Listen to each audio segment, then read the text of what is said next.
Online betting app కేసులో CID విచారణకు హాజరయ్యారు ప్రకాష్ రాజ్. ఆన్లైన్ బెట్టింగ్ పై పంజాగుట్ట, మియాపూర్, సైబరాబాద్ లో నమోదైన ఎఫ్ఐఆర్లు సిఐడికి బదిలీ చేశారు. బెట్టింగ్ యాప్ కేసులో జూలై 30న ఈడీ విచారణకు హాజరయ్యారు Prakash Raj.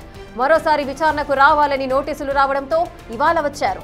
Jungle rummy app ను ప్రమోట్ చేశారు ప్రకాష్ రాజ్. యాప్గా ఉంది, ఇంకా బెట్టింగ్ స్టార్ట్ అవ్వలేదు. బట్ ఎప్పుడైతే బెట్టింగ్ స్టార్ట్ అయ్యేది బ్యాన్ అయిందో, యంగ్స్టర్స్కి నేను ఈ మూలంగా చెప్పేది ఒకటే, అంటే నేను బెట్టింగ్ యాప్ డబ్బులు పెట్టి చేయమని నేను యాడ్ చేయలేదని చెప్పడం చాలా ఈజీ. అలా కాదు, అది తెలిసి చేసినా తెలియక చేసినా తప్పే. యంగ్స్టర్స్ ప్రజలు అర్థం చేసుకోవాలి. మనం కష్టపడదాం, కష్టపడి సంపాదిస్తాం. ఇలాంటి యాప్ పోయి చాలా ఫ్యామిలీస్, చాలా youngsters they have lost there lifes.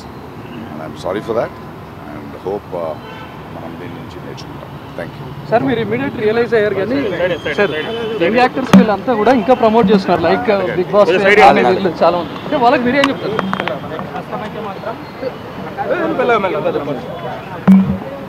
Krishna Krishna Krishna Krishna ఇసుక ఆన్లైన్ బెట్టింగ్ యాప్ కేసులో సిఐడి విచారణకు హాజరయ్యారు ప్రకాష్ రాజ్. ఆన్లైన్ బెట్టింగ్ పై అటు పంజాగుట్ట, మియాపూర్, సైబరాబాద్ లో అటు ఎఫ్ఐఆర్లు సిఐడికి బదిలీ అయ్యారు.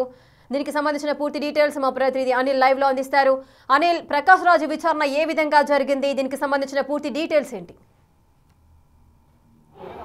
ఎస్ రేఖ, ప్రకాష్ రాజ్ సంబంధించి బెట్టింగ్ యాప్ ప్రమోషన్లో భాగంగా సిఐడి కార్యాలయానికి అయితే రావడం జరిగింది. కొద్దిసేపటి క్రితమే ప్రకాష్ రాజ్ యొక్క విచారణ కూడా ముగిసిందని చెప్పాలి. మనం విజువల్స్లో గమనించవచ్చు. ఇప్పుడే ప్రకాష్ రాజ్ వెళ్ళిపోయారు. ఆ తర్వాత దీనికి సంబంధించి ఆయన మీడియాతోటి కూడా మాట్లాడడం జరిగింది.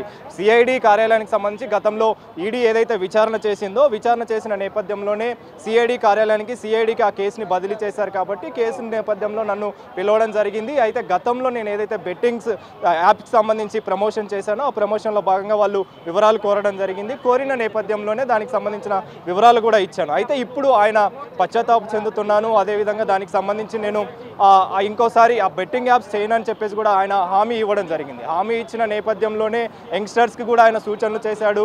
ఎవరు కూడా బెట్టింగ్ యాప్స్ విషయంలో ముందుకు వెళ్ళొద్దని చెప్పేసి, బెట్టింగ్ యాప్స్ ఆడొద్దంటూ కూడా ఆయన ప్రజెంట్ అయితే మీడియాతోటి మాట్లాడినట్టుగా కూడా తెలుస్తుంది. అయితే మీడియాతో మాట్లాడుతూ ఆయన చాలా వరకు కూడా బెట్టింగ్ యాప్స్ గతంలో నేను చేశాను, తప్పే, కానీ ఇప్పటి నుంచి అలాంటి బెట్టింగ్ యాప్స్ అనేవి చేయడం లేదని చెప్పేసి కూడా ఆయన స్పష్టంగా చెప్పాడు. అదేవిధంగా యువతలకు కూడా ఎలాంటి ఈ విధంగా నష్టం కలగకూడదని చెప్పేసి, బెట్టింగ్ యాప్స్ విషయంలో ఎవరు కూడా ఇన్వాల్వ్ అవ్వద్దని చెప్పేసి కూడా ఆయన చెప్పడం జరిగింది. బెట్టింగ్ యాప్స్ ఎవరు ఆడొద్దని కూడా చెప్పడం జరిగింది. అయితే ముఖ్యంగా ఈ ప్రకాష్ రాజ్ విషయానికి వస్తే, నిన్న సాయంత్రం సమయంలో విజయ్ దేవరకొండ హాజరయ్యారు సిఐడి కార్యాలయం ఎదుట.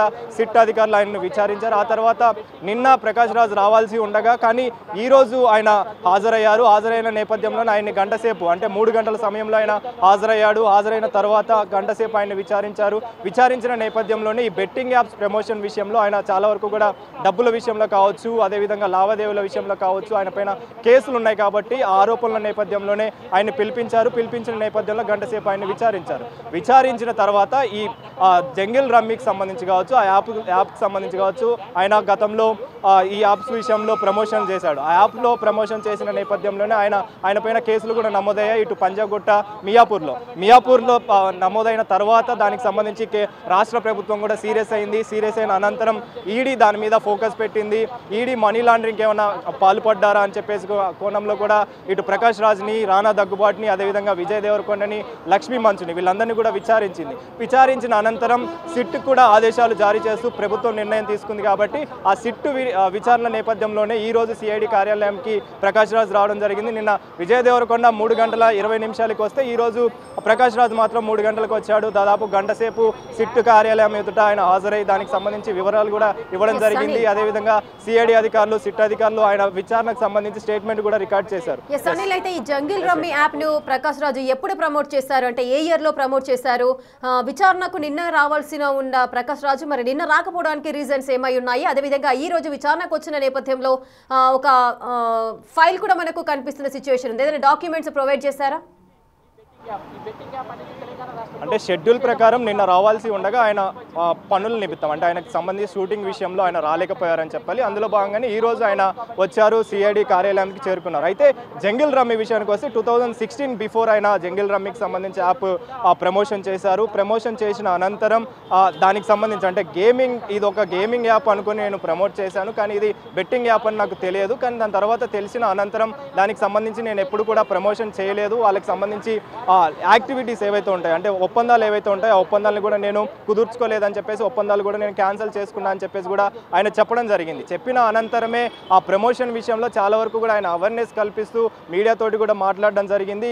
ఎవరు కూడా బెట్టింగ్ యాప్స్ బారిన పడొద్దు, ఏ యువత కూడా బెట్టింగ్ యాప్స్ ప్రమోట్ చేయొద్దు, అదేవిధంగా బెట్టింగ్ యాప్స్ బారిన పడి నష్టపోవద్దంటూ కూడా ఆయన మాట్లాడడం జరిగింది. ముఖ్యంగా ఈయన చేసిన బెట్టింగ్ యాప్స్ కావచ్చు, విజయ్ దేవరకొండ చేసిన బెట్టింగ్ యాప్స్ కావచ్చు, వీళ్ళందరూ కూడా ఈ బెట్టింగ్ యాప్స్ ప్రమోషన్ విషయంలో చాలా వరకు కూడా లావాదేవీలు నిర్వహించారు. కాబట్టి ఆ బ్యాంక్ స్టేట్మెంట్స్ అన్నిటి కూడా సిఐడి అధికారులు సేకరించడం జరిగింది. సిఐడి అధికారులు వివరాలు అడగడం జరిగింది. సేకరించిన అనంతరం దానికి సంబంధించి స్టేట్మెంట్ కూడా ప్రకాష్ రాజ్ది రికార్డ్ చేసినట్టుగా కూడా తెలుస్తుంది. దాదాపు గంట సేపు ఆయన్ని విచారించడం జరిగింది. విచారించిన అనంతరం ప్రకాష్ రాజు మీడియాతోటి మాట్లాడారు. ముఖ్యంగా ఆయన బెట్టింగ్ యాప్స్ ఏవైతే ప్రమోట్ చేశాడో ఆ గతంలో చేశాను, కానీ అది తప్పే, కానీ అది నాకు గేమింగ్ యాప్ అని తెలియడంతో నేను చేయడం జరిగింది. కానీ అది తర్వాత బెట్టింగ్ యాప్స్ అదేవిధంగా మన దగ్గర పర్మిషన్ లేదని తెలియడంతో ఖచ్చితంగా అది తప్పే అని చెప్పేసి ఆయన ఒప్పుకున్నారు. ఆ తర్వాత యువత ఎవరైతే ఉంటారో ముఖ్యంగా యువకులకు సంబంధించి ఎవరు కూడా బెట్టింగ్ యాప్స్ వ్యవహారంలో బెట్టింగ్ యాప్స్ సంబంధించి ప్రమోషన్లకు సంబంధించి ఎవరు కూడా వాటి బారిన పడి నష్టపోవద్దని చెప్పేసి కూడా ఆయన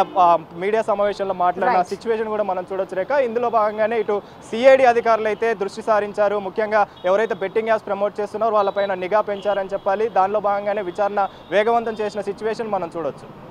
right, thank you Anil, thanks for the details. ఒక యాప్ గురించి యాడ్ చేశాను, ఆ తర్వాత అది బెట్టింగ్ అయితే దాని నుంచి నేను తప్పుకున్నాను. I did not take payment అంటే ఓకే అన్నారు. సిఐడికి కూడా ఒక సార్వజనికులు ఒకరు కంప్లైంట్ చేశారు మన పేర్లన్నీ నెట్టి. సో దాని గురించి పిలిచారు, వెళ్ళి మాట్లాడాను. 2016, 2017లో ఇక్కడ బ్యాన్ అయ్యింది. 2016లో ఇంకా బెట్టింగ్ స్టార్ట్ అవ్వలేదండి. ఆ యాప్ గేమ్ అనుకుని నేను చేసామండి. ఆ తర్వాత తెలిసింది బెట్టింగ్ యాప్ ఈజ్ రాంగ్, అందువల్ల నేను కంటిన్యూ చేయలేదు. ఆ డీటెయిల్స్ ఇచ్చాను. ఆ తర్వాత ఏదైనా చేశారా, వేరే కంపెనీస్ ఏదైనా చేశారంటే లేదండి అని చెప్పాను. అంతే. బ్యాంక్ స్టేట్మెంట్స్ అప్పుడే ఇచ్చాము, అందులో ఏది లేదని తెలిసింది.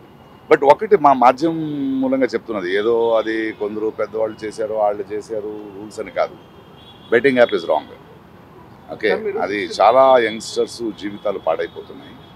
2016లో మనకు తెలియదు అది ఇంకా యాప్గా ఉంది, ఇంకా బెట్టింగ్ స్టార్ట్ అవ్వలేదు. బట్ ఎప్పుడైతే బెట్టింగ్ స్టార్ట్ అయ్యి అది బ్యాన్ అయ్యిందో యంగ్స్టర్స్కి నేను ఈ మూలంగా చెప్పేది ఒకటే, అంటే నేను బెట్టింగ్ యాప్ డబ్బులు పెట్టి చేయమని నేను యాడ్ చేయలేదని చెప్పడం చాలా ఈజీ. అలా కాదు, అది తెలిసి చేసినా తెలియక చేసినా తప్పే.